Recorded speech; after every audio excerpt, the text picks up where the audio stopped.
ماشاء اللہ سبحان اللہ، پہلے یہ ویڈیو دیکھ لیں۔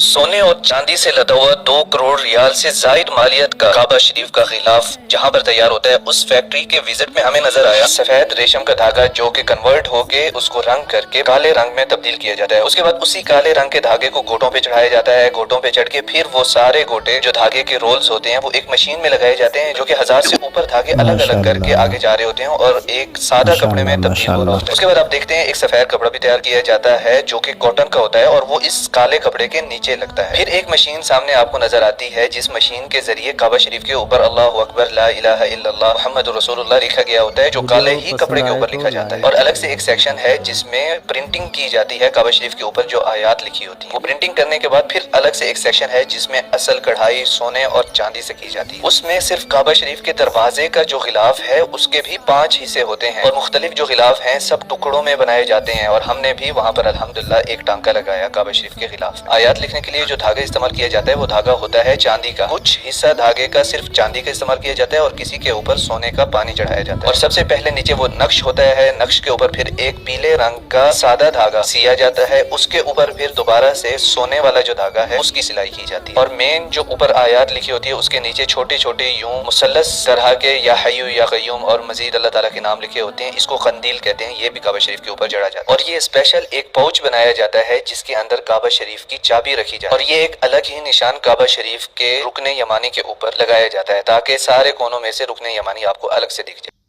اچھا، تو آپ لوگوں کو کیسی لگی یہ ویڈیو؟ اگر پسند آئے تو لائک شیئر اور کمنٹ لازمی کریں۔ جزاکم اللہ خیرہ۔